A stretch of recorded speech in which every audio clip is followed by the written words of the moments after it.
Hey guys, today I'm going to be showcasing Mooze V2 and showing all of the features included in Mooze V2 and what they do. So first of all, I'm just going to join a game of the hood. So now that I'm in game, I've loaded up Mooze. So if I just go ahead and press insert on my keyboard, as you can see, the UI comes up. So under the assistance tab, we have general, silent aim, aimbot, and triggerbot. So I'm just going to go through every tab and show all of the features and explain what they do. So first of all, we have silent aim. Enabled is self-explanatory, whether the silent aimbot is on or off. Mode is the type of silent aim that you want to use. There are two modes, current target and FOV. Current target will target whoever you selected using a keybind, and FOV will target the closest player in your FOV. Prediction will try and predict player movement. This is only really useful on games where the aim system is heavily reliant on the server. Games like Da Herd, D Herd, and most other copies. Hit position is the position on the player body that the silent aim will hit. There is multiple different hit positions. Closest point is the closest possible point on the character. Closest part is the closest part on the character. And for the rest of the parts, there should be a picture on the screen showing them all with colored labels. Now we have closest point. So what closest point will do is it will split the character up into thousands of different points based on the point scale, and then it will find the closest point. So for closest point, there are two modes: advanced, which will create points across the whole character, and normal, which will only create points on the closest part. And point scale will control the size of each individual point. Next we have FOV. The FOV is a box-based system. Enabled will enable or disable the FOV. You are able to customize the FOV for each category of weapon. As you can see, we have shotguns, pistols, and others. So X is the front of the FOV, Y is up and down, and Z is the side of the FOV. I do have a video explaining the FOV and how you can try out different FOVs and find the perfect FOV for you. I'll leave a link to the video in the description. Next, we have aimbot. To save time, I'm not going to go over anything that I've already been over. For example, hit position, since I've already explained it. First of all, we have camera mode. There are three options: first person, shift locked, and third person. Your camera aimbot will only work if you're in one of the modes that you have selected. Next, we have sharpening. So this is how sharp your camera aimbot will be. So the higher the value, the more blatant your camera aimbot will be. The lower, the more smooth. I've already been over prediction, so I'm not going to go over that again. I've also already been over FOV, so I'm not going to go over that again. Next, we have triggerbot. Enabled will enable or disable the triggerbot. Weapons are the weapons that you want to use with triggerbot. Prediction, I've already been over, so I'm not going to go over that again. Click cooldown is the time between clicking, so the lower the click cooldown, the more often you shoot. FOV, I've already been over, so I'm not going to go over that again. Now, we're going to move over to the next category, exploits.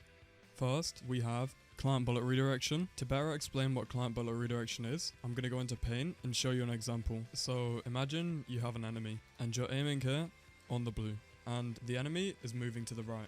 Your silent aim is going to predict and go to the red, causing your bullet to curve. Client bullet redirection will redirect the bullet on your screen to have a custom amount of prediction. So instead of going to the red, your bullet will go to the blue. This will make it impossible for your bullet to curve. Weapons will allow you to select which weapons you want to use with client bullet redirection. Prediction is the amount of prediction that you want to be applied on your screen. Next, we have spread modifications. I do have a full video explaining this feature, but I will explain it briefly here. This will allow you to apply a reduced spread to your shotguns using a multiplier based system, allowing you to deal more damage. For example, if I want 50% less spread on my DB, I can use 0.5 multiplier, and now I only have half the spread and I deal double the damage. And if I don't want any spread at all, I can set it to 0, and now I have no spread and I can instantly kill any enemy. Moving to the next category, we have movement. First of all, we have speed modifications. This will allow us to change our movement speed using a multiplier based system when certain conditions are met. For example, I can set my multiplier when I'm reloading to be 2, which would make me move 2 times faster when I'm reloading. So as you can see, when I'm reloading, I'm moving 2 times as quick. You can also change how fast you move when you're reloading, shooting, or low health, or when you're just walking. You can also use this to legit cheat by slightly increasing the multiplier. For example, if I use a 1.09 multiplier when walking, you can't tell that I'm moving quicker. Moving to the next category, we have config. All configurations are saved to your license key, meaning they aren't saved to your computer, so they aren't able to be found. There are 3 sections under the config category: main, import, and configurations.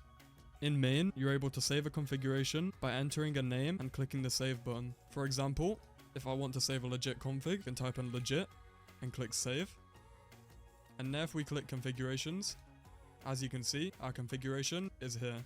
You can also update the configuration by clicking the pen icon, or you can delete the configuration by clicking the trash bin.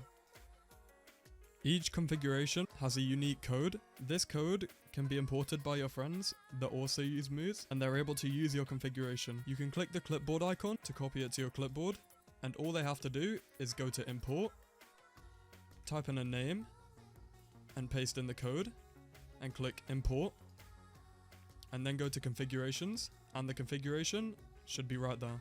Now for the last category, we have settings. First of all, you're able to see whether your Mooze is idle, injecting, or injected by looking at the indicator at the top. Second of all, you're able to change the menu color to any color you'd like. You can also change the key to hide the menu.